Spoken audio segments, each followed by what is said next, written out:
J'invite donc Jean Guittard à venir faire sa conférence sur la bande dessinée Sentier d'Anna Huac. Donc il était le dessinateur et le co-scénariste avec Romain Bertrand. La 7e œuvre donc, de Jean Guittard aux éditions Delcourt. Merci. Ah oui, et pardon, il y aura une séance de dédicace après toute la série de conférences d'Archéopop avec Jean Guittard et aussi avec vous, Séverine, et monsieur Nicolas, merci. On vient de se rencontrer, c'est pour ça. Donc voilà, juste après la série de conférences Archéopop. Merci. Merci, bonjour à toutes et à tous. Ce serait possible d'installer le petit PowerPoint. J'ai fait une bande dessinée qui s'appelle Les Sentiers d'Anna Huac, qui est sortie il y a une semaine tout juste. Donc c'est une des premières fois que j'en parle, et ce sera un peu la première fois sous un format comme ça. Donc, je pense que ce ne sera pas forcément au point, mais c'est pas grave. C'est dommage, j'en avais pas sous la main non plus pour montrer l'objet. Mais si vous restez jusqu'à tout à l'heure, le libraire va venir, on aura tout à l'heure. Voilà. Merci. Et donc là, c'est juste comme ça. Et il y a un pointeur juste là. D'accord. Merci. Alors, peut-être pour me présenter d'abord, moi je suis auteur de bande dessinée. J'ai fait ma première bande dessinée en 2009, qui s'appelait Le sourire des marionnettes, aux éditions Delcourt, et j'ai fait tous mes albums, effectivement, aux éditions Delcourt, la plupart du temps en tant qu'auteur-dessinateur. Et récemment, déjà le livre précédent était avec un co-scénariste, et là c'est la première fois que je travaille avec un historien, Romain Bertrand. C'est un historien spécialisé sur l'époque coloniale au XVIe siècle. En particulier, à l'origine, son domaine est plutôt un terrain asiatique, dans les Philippines, en Malaisie ou en Indonésie. Mais au XVIe siècle, c'était le contexte des colonisations par les Hollandais ou par les Espagnols qui l'intéressait. Et donc, il s'est penché de très très près sur les archives coloniales d'Espagne en particulier.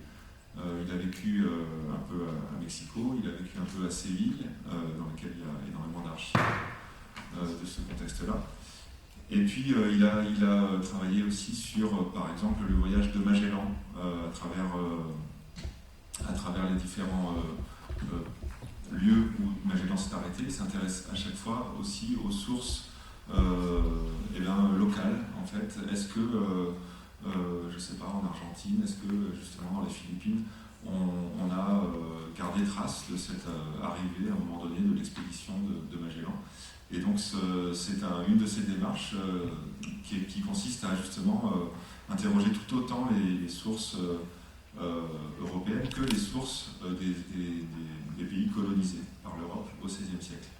Un des titres emblématiques de son travail s'appelait L'histoire à parts égales, qui dit bien cette démarche-là.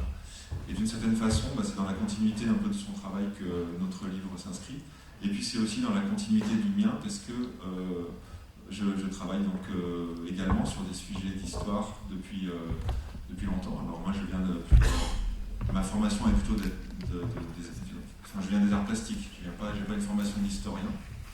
Je suis rentré dans la bande dessinée avec un prisme lié à l'histoire. Plutôt au départ par un intérêt pour les images, en fait c'est par l'histoire de l'art. Je dirais que je suis rentré vers l'histoire. Mon premier album, Le sourire des marionnettes, était lui plutôt inspiré des miniatures persanes. Et à l'époque, le jeu pour moi était d'essayer de faire rentrer le langage graphique des miniatures persanes dans le langage de la bande dessinée et de voir comment ça pouvait enrichir peut-être une approche de la bande dessinée. Ensuite, j'ai travaillé sur la Renaissance italienne avec des peintres à Venise, et là la question de ma mise en scène de bande dessinée était plutôt le dialogue avec la peinture de la Renaissance de cette époque-là. Ensuite j'ai travaillé sur un sujet qui quelque part est un peu cousin de ce livre-là. C'est un livre qui s'appelle Florida.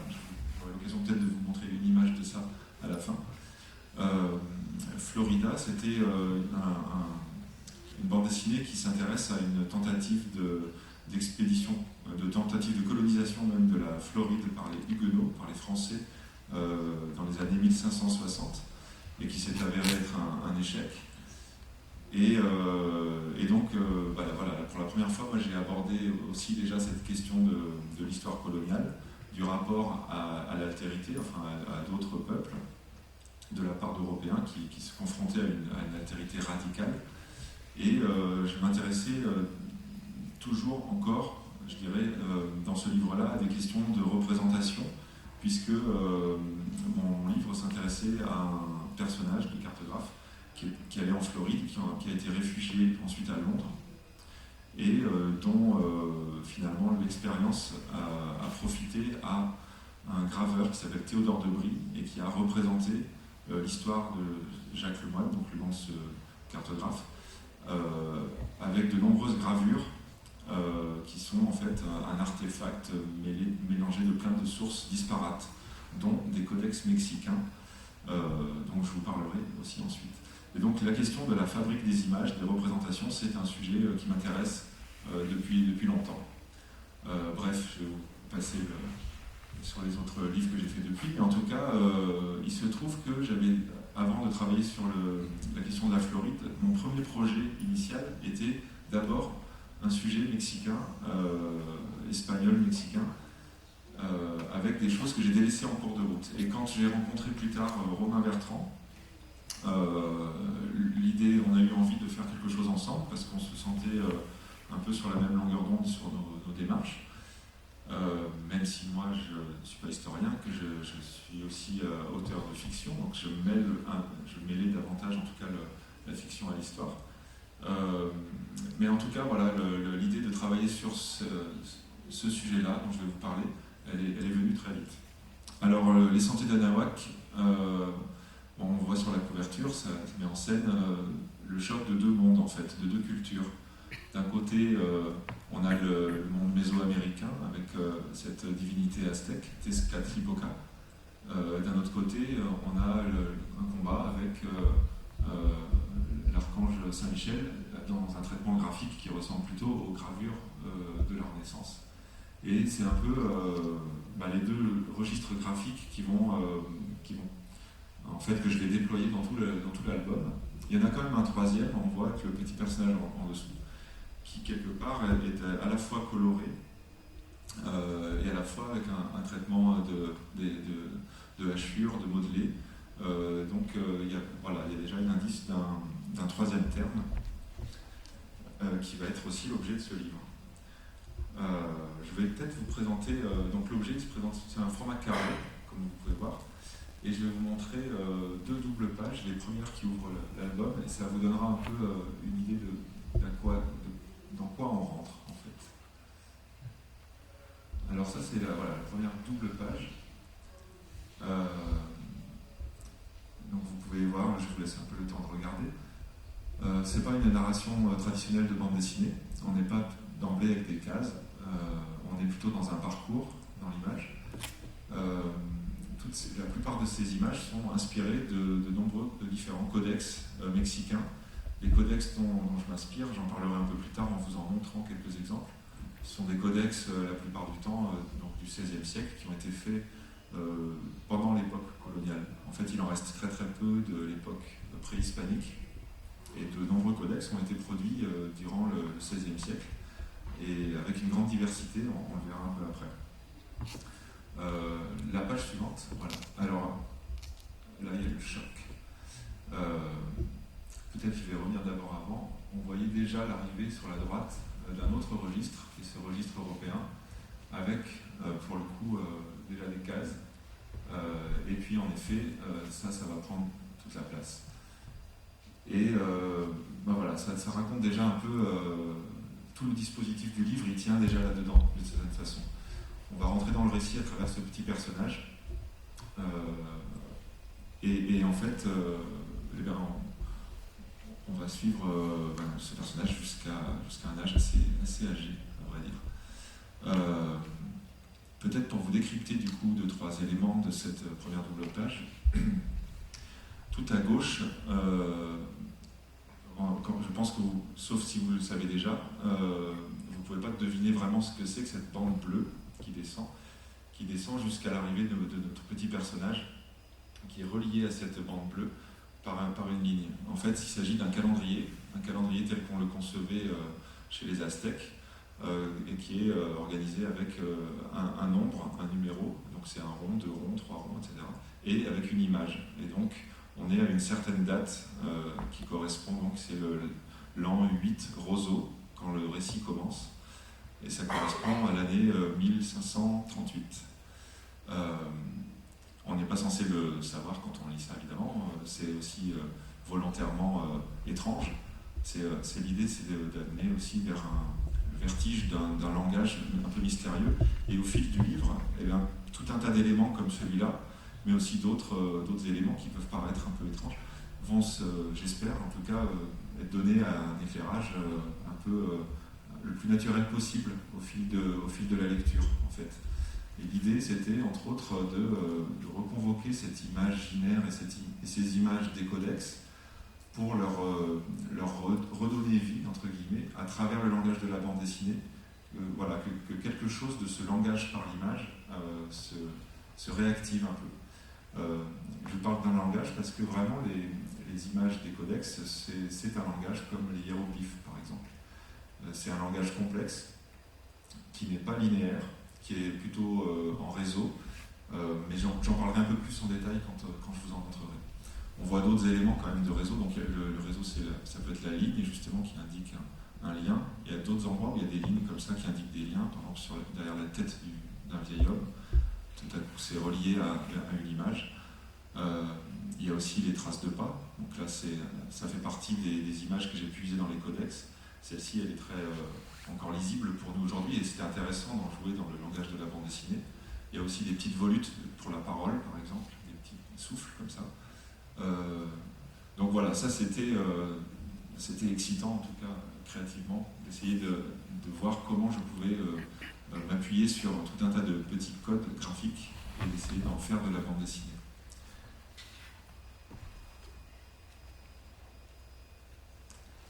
Alors,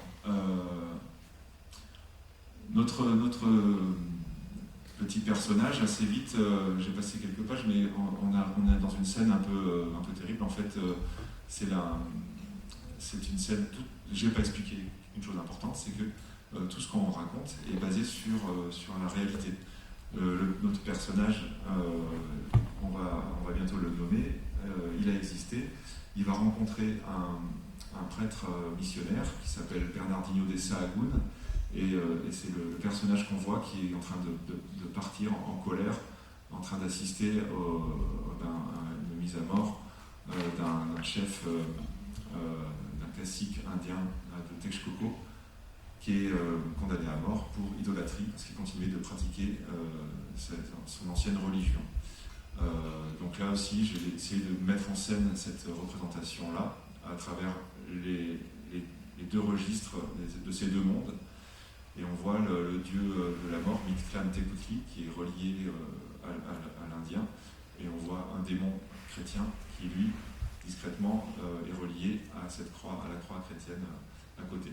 Donc c'est vraiment essayer de jouer avec les registres du codex, mais dans la bande dessinée.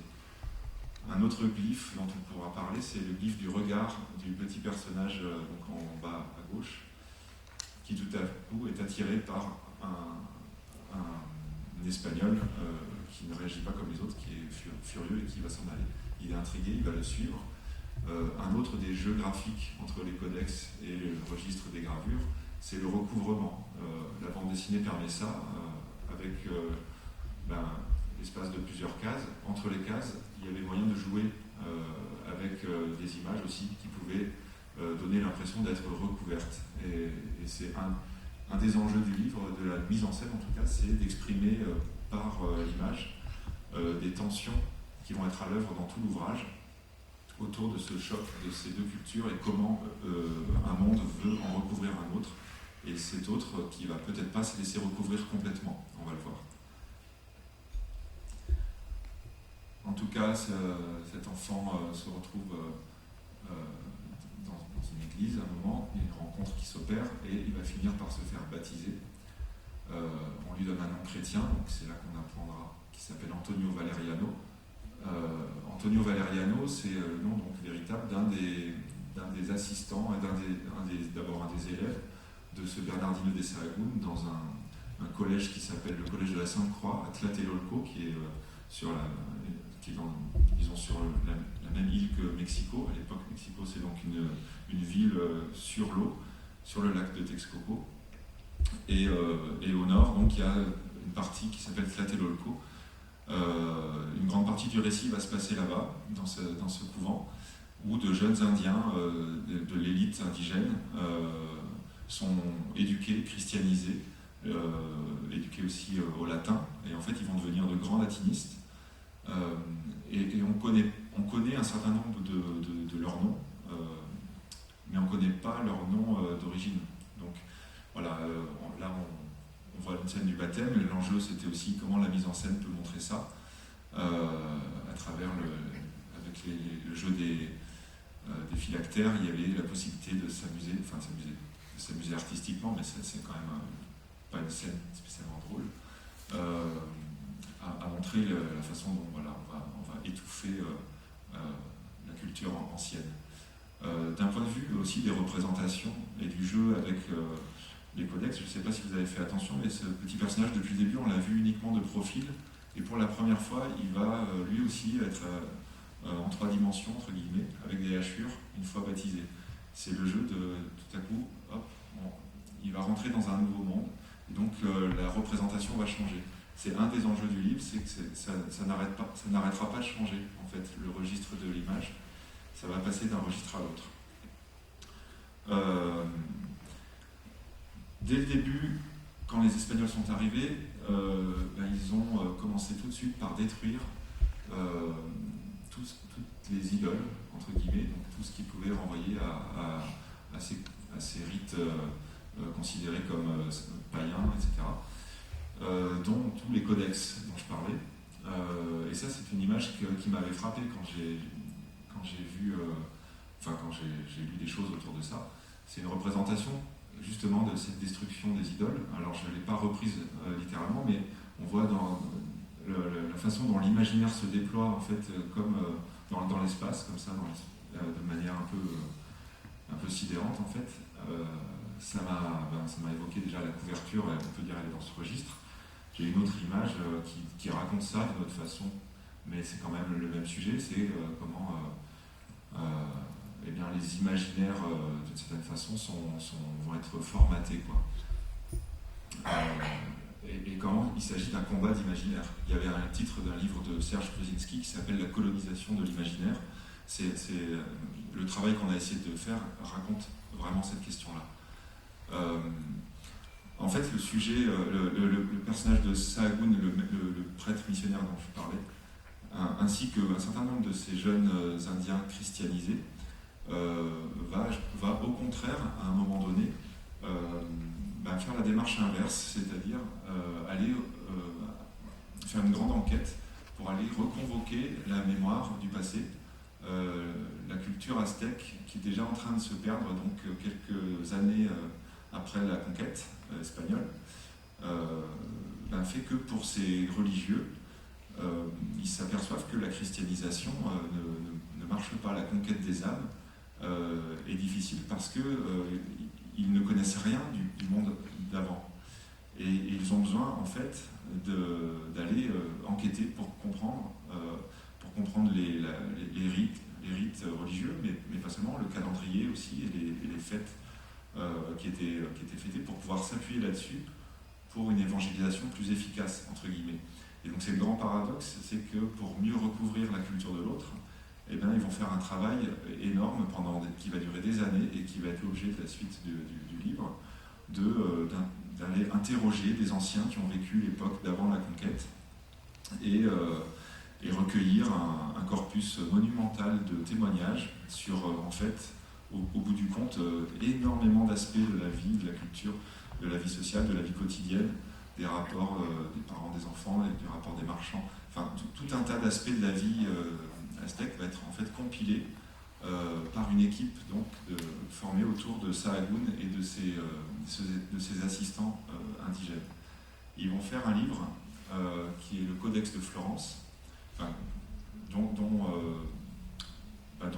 tout notre ouvrage finalement fait le récit de comment ils ont réussi à produire cet ouvrage-là. Donc c'est un livre qui fait environ 2500 pages, écrit en nahuatl d'une part à gauche et en espagnol à droite, non ou l'inverse plutôt.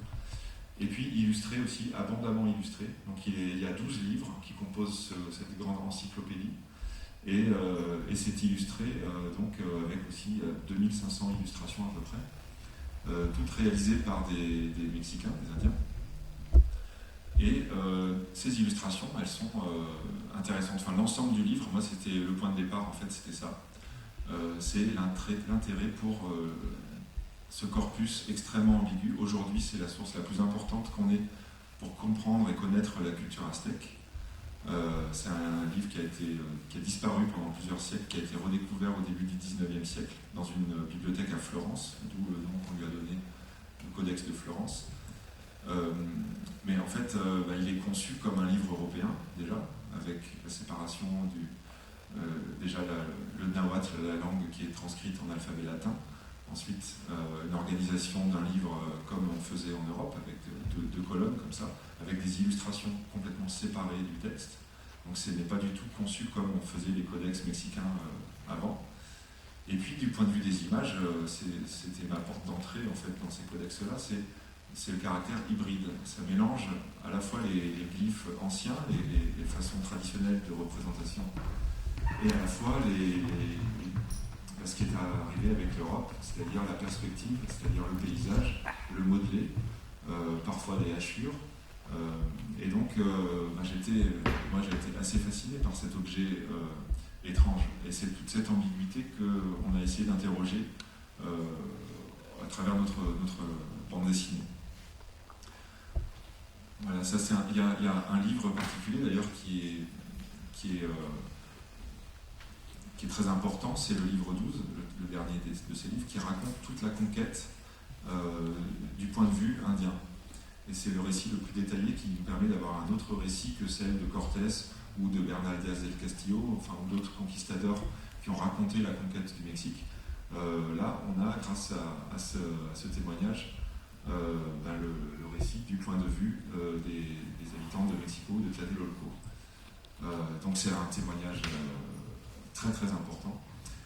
Et dans les représentations, on voit l'inspiration clairement des gravures, on voit ces lignes comme ça, on voit la grisaille, on voit le paysage, on voit tout un tas de choses, il y a déjà des effets de profondeur, des choses qui ne sont pas du tout indigènes, entre guillemets. Et pour cause, les représentations qui venaient d'Europe étaient principalement des gravures, en tout cas dans les couvents. Et c'était dans un couvent que ce corpus s'est édifié. Il y avait aussi des tapisseries, par exemple, qui ont pu circuler, quelques tableaux, mais globalement, la plupart des images qui ont circulé, c'était beaucoup des gravures à cette époque-là. Et moi, dans mes représentations, je me suis nourri particulièrement de ces deux graveurs du XVIe siècle, Holbein ou Jost Hamann. Dans le livre des métiers, il est vraiment intéressant pour un auteur de bande dessinée qui veut travailler sur les représentations du quotidien, parce que ce sont des métiers avec tout un tas d'éléments, disons, documentaires, on va dire, sur l'époque. Et surtout dans le style de représentation, c'est surtout ça, moi, qui m'a nourri. Ce sont des façons de faire des hachures qui ne sont pas les mêmes que Rembrandt faisait plus tard, par exemple. Ici, à cette époque-là, c'était des hachures qui épousent les volumes, principalement. Et c'est le genre de hachures que j'ai essayé de travailler. Voilà. Elles sont un peu épaisses aussi. Ce qui m'intéressait bien pour la bande dessinée, c'est plutôt des gravures sur bois dont je me suis inspiré. Donc, qui sont un peu plus grossières, entre guillemets, que les gravures sur cuivre. Et c'était particulièrement adapté pour le langage de la bande dessinée qui a besoin d'être assez simple, en fait, pour être efficace. Typiquement, je vous montre cette planche-là parce que je me suis nourri directement des gravures, des simulacres de la mort de Holbein pour les représentations de la mort.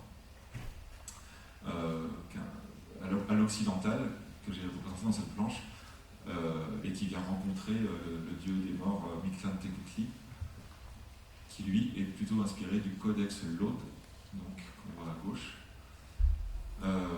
Voilà, et ça me donne l'occasion de vous présenter un peu certains de ces codex anciens. Le codex Borgia, c'est un des rares de l'époque préhispanique, réellement.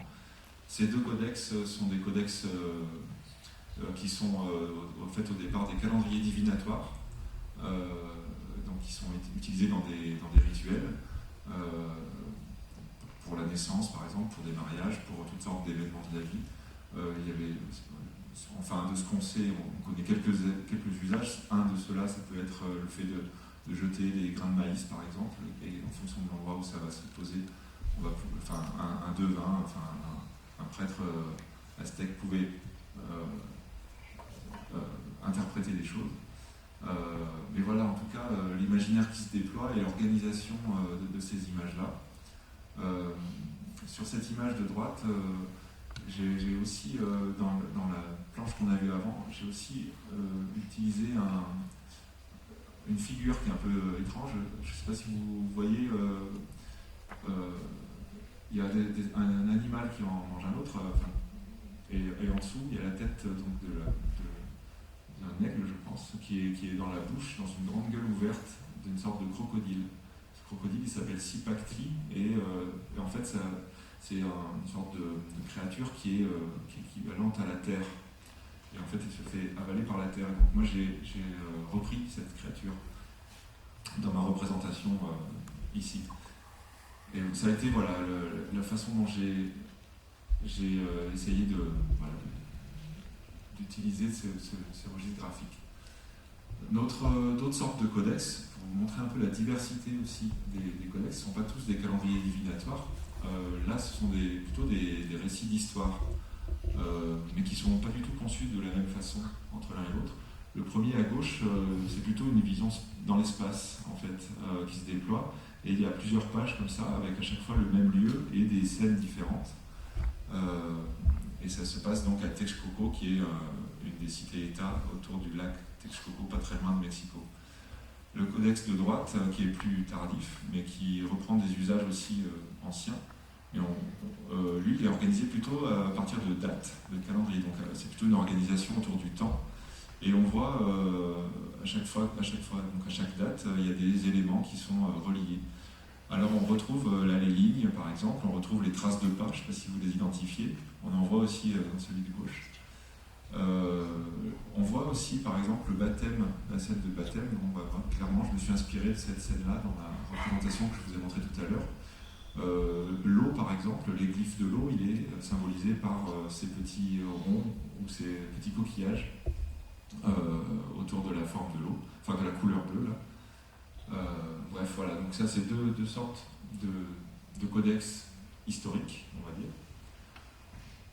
Voilà un autre codex qui est assez connu, celui de l'image de gauche, en tout cas ça représente Mexico, Tenochtitlan, avec un calendrier tout autour qui fait le tour. Donc ma représentation que vous avez vue au tout début du calendrier vient de là. Mexico était organisé en 4 quartiers, donc ils sont symbolisés, c'est pas une représentation cartographique précise, mais quand même, ce sont un peu des canaux, on va dire, qui de manière stylisée, définissent 4 quartiers de Mexico. Une des dimensions des codex, c'est aussi la dimension sonore dans les glyphes. Certains fonctionnent comme des rébus.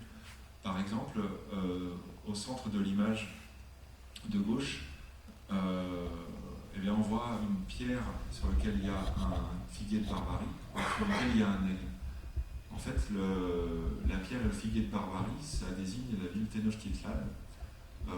Si on décortique les mots en nahuatl, la pierre, ça se dit Tetl, Nochtli, ça dit le figuier de barbarie, et Tlan, c'est un suffixe locatif. Donc, par l'image, en fait, ça donne le nom du lieu. Et c'est le cas pour beaucoup de glyphes, notamment les glyphes, on voit qui sont à l'arrière de la tête des personnages. Souvent, ça va désigner leur nom, parfois leur fonction. Et il s'agit souvent de formes comme ça, phonétiques, enfin d'images qui à la fois symbolisent quelque chose de manière figurative, mais aussi ont une dimension sonore qui compte. Voilà. Donc évidemment, ça c'était difficile de s'en emparer complètement dans la bande dessinée, mais néanmoins, de temps en temps, on a essayé aussi. Vous verrez, si vous venez voir le livre tout à l'heure, dans le livre, il y a un glossaire avec des nombreux mots en nahuatl qui sont dispersés par-ci par-là, des mots en espagnol, mais aussi un glossaire avec des glyphes et leur traduction. Et donc il y a possibilité d'un jeu aussi de pistes un peu dans la bande dessinée avec ça. Sachant que l'enjeu c'était quand même de faire une narration très fluide et facile à lire, qui ne demande pas de compétences particulières pour rentrer là-dedans, quoi. C'est au contraire, c'est juste les enjeux de narration qui au fur et à mesure nous emmènent à ça. On voit au milieu le glyphe du regard, justement, qui reprend une forme, vous voyez, tout en haut, c'est une représentation de la nuit, avec des sortes qui ressemblent à des pokéballs. Ce sont on appelle ça l'œil stellaire, ou l'œil nocturne. En fait, ce sont des étoiles, et c'est aussi l'œil de certaines personnes mortes dans le ciel. Voilà, et donc on retrouve cette même forme un peu stylisée autrement pour indiquer le regard. Donc ça, aussi, c'est partie des codes graphiques que j'ai utilisés en BD. À droite, l'image qu'on voit, ça fait partie du Codex Mendoza. C'était une liste de tribus. En fait, le Codex Mendoza, il a été commandé par le vice-roi Antonio de Mendoza, qui voulait notamment faire un inventaire des différents... de qu'est-ce que les Aztèques étaient, avant qu'arrivent les Espagnols. C'était un peuple qui était venu aussi, de certaine façon, coloniser un territoire vaste, et en fait, ils demandaient un tribut à toutes les cités-États qu'ils avaient conquis. Et ce tribut était donc parfois avec des vêtements, de la nourriture, tout un tas de choses. Et les Espagnols se sont appuyés sur ces structures déjà en place pour imposer leur domination et demander finalement les impôts équivalents à ce qui se pratiquait déjà.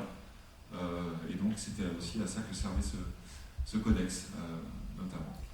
Il y a d'autres dimensions dans ce codex-là qui était vraiment une ressource très importante pour moi, qui est aussi sur la vie quotidienne, où il y a beaucoup d'éléments d'information et de figuration.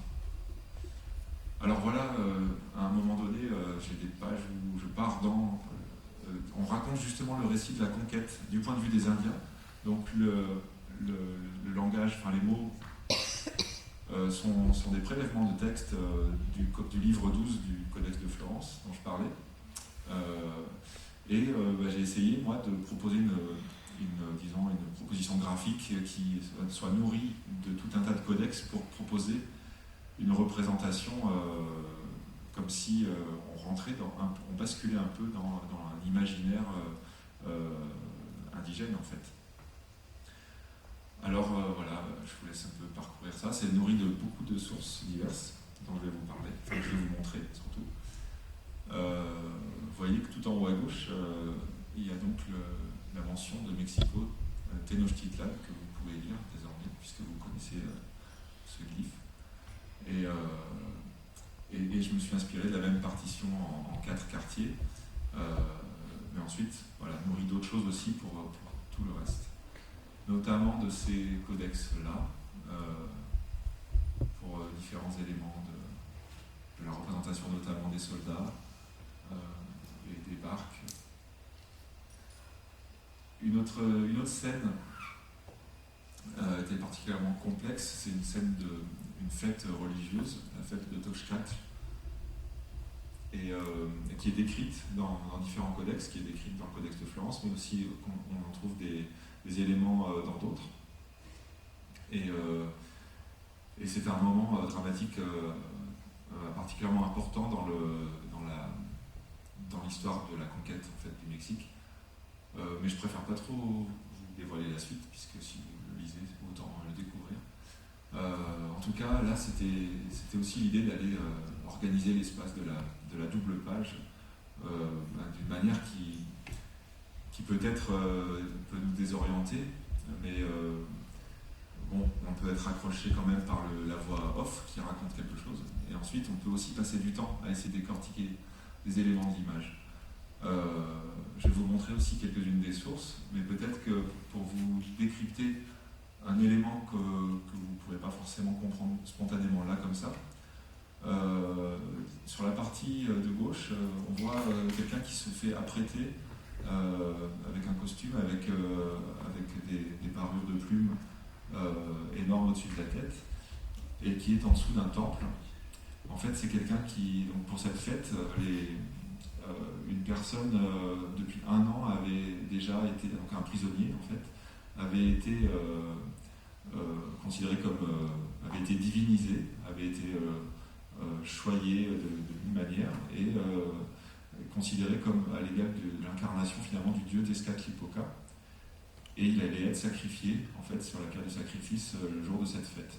Et donc au-dessus de la tête du personnage, on voit des petits points qui montent, et il y a plusieurs formes. Alors la première, c'est le silex du sacrifice. Le deuxième, c'est un cœur. Et le troisième, c'est la mort. Et donc ça nous indique son devenir, en fait. C'est narratif. C'est des petits éléments qu'on peut décrypter comme ça. Voilà. Je vais vous montrer peut-être d'autres différents codex à partir desquels j'ai représenté cette scène. Alors plusieurs de ces codex, ce sont des codex, la plupart d'ailleurs qui sont visibles ici, sont des codex où on voit déjà des influences européennes. Il y a déjà des ombres en fait, un peu partout, même sur le temple. Moi je l'ai redessiné comme si il était, disons, sans ces influences européennes. Là, dans le Codex de Florence, on voit précisément le prisonnier en question. Alors, il y a déjà des sortes de vignettes qui montrent plusieurs états, ou des étapes en tout cas. C'est pas de la bande dessinée, encore évidemment, mais ça y ressemble parfois un peu. Donc voilà, c'était intéressant d'essayer de se réapproprier ce registre d'images. Une autre double page qui intervient plus tard dans le récit, et donc, comme je vous disais, les représentations elles vont bouger. Là, on est justement dans un moment où les registres sont devenus un peu hybrides. Alors, ils sont encore très proches du codex, mais déjà, il y a du modelé, parfois, il y a même de la perspective. Il y a aussi des hachures, par-ci, par-là.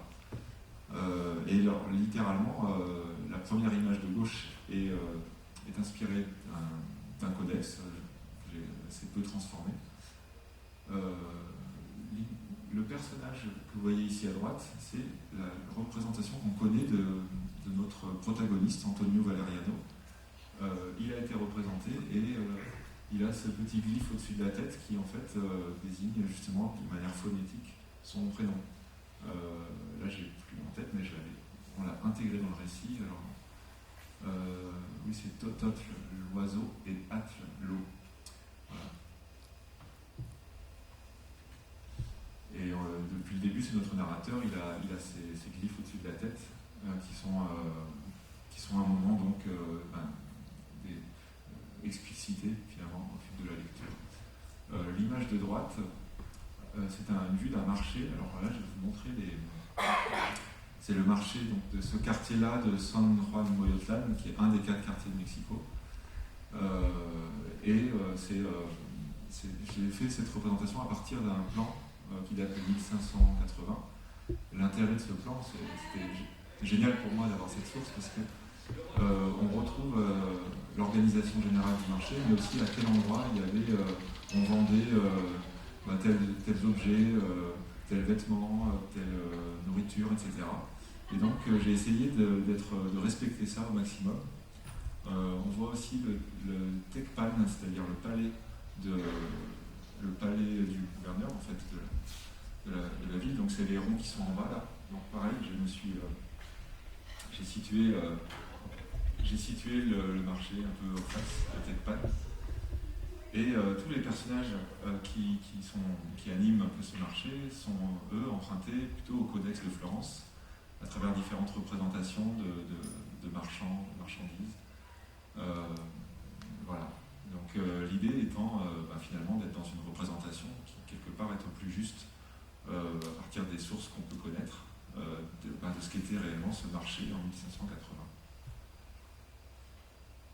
Et pour finir, voilà, je vous avais parlé de Florida, un album que j'avais réalisé donc, il y a quelques années.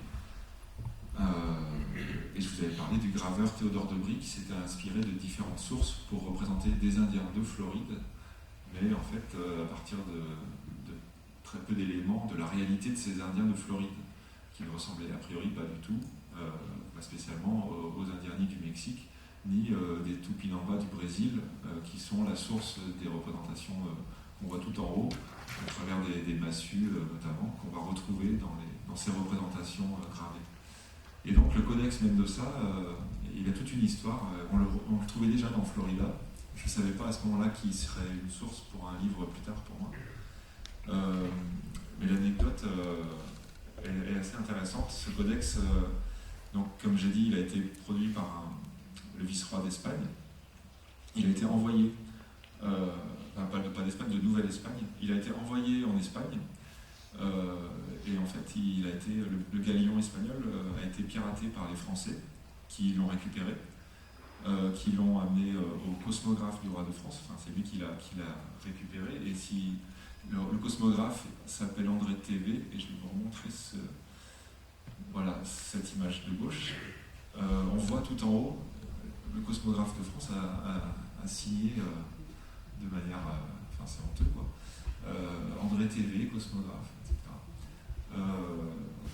Et il se trouve que un Anglais qui s'appelle Richard Hakluyt, qui était aussi,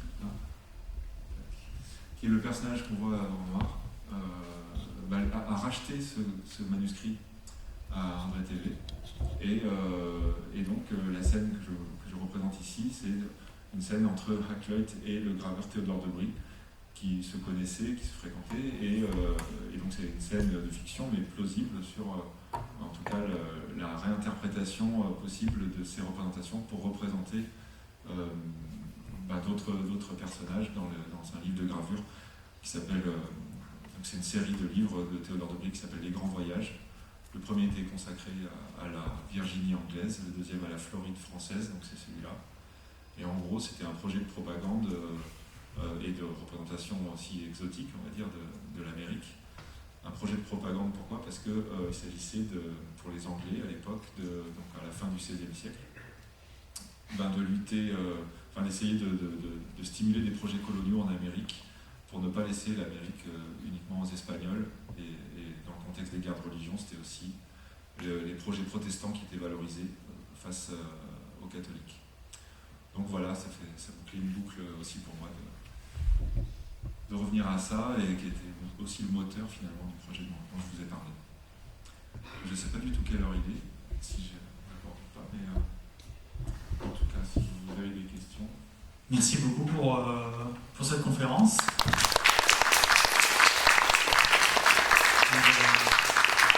Nous avons effectivement le temps pour des questions, donc n'hésitez pas, si vous en avez. C'est assez étonnant de cette espèce de contamination en fait des œuvres autochtones par les Occidentaux, par les conquistadors qui sont venus, et même du coup sur le personnage principal, il y a une sorte de contamination qui tombe sur lui, puisque lui-même est habillé de hachures un petit peu en 3 dimensions, etc. Il n'y a pas cette idée de vouloir faire l'inverse aussi, ou peut-être... ça reste dans la continuité historique finalement, mais c'est vrai qu'il n'y a pas de documents qui n'ont pas été altérés, qu'on a trouvé vraiment par les Occidentaux. Si, il y en a quelques-uns, donc il y a des codex un peu préhispaniques qui n'ont pas été altérés, il y en reste, mais très très peu. Je disais, il y avait le codex Borgia qu'on voyait, je crois qu'il y en a une vingtaine, en comptant l'ère Maya, il y en a une vingtaine qui ont été référencées, je crois, si je ne dis pas de bêtises. Et sur la partie aztèque, il y en a encore beaucoup moins, quoi. Il y en a 6, 7, quelque chose comme ça. C'est vraiment très peu. Oui, effectivement, il y a l'idée... c'est une génération qui est intéressante, cette génération de jeunes Indiens qui sont latinisés. En fait, Romain Bertrand pourrait vous en parler mieux que moi de ça. Ils avaient un niveau de latin qui était exceptionnel. En fait, c'était des grands humanistes, c'est-à-dire qu'ils avaient une double culture. À la fois, ils pouvaient traduire du Caton, des choses comme extrêmement précise et raffinée. Et à la fois, c'est une génération qui avait pu se reconvoquer aussi à leur culture ancestrale à travers tout le travail qu'ils ont fait avec Bernardino de Sahagún autour de ce codex de Florence. Donc ça a été finalement une génération d'hommes qui, quelque part, qui avaient une singularité, quoi, on va dire, tout simplement, et qui a pu ensuite transmettre des choses par la suite, quoi. Une sorte de métissage sans être parti de chez soi, c'est quand même assez singulier, quoi. Alors après, eux, c'est les générations suivantes qui vont être métissées concrètement entre lui et Indien, fils d'Indien de côté. Mais c'est un métissage culturel. Oui, un métissage culturel. Oui.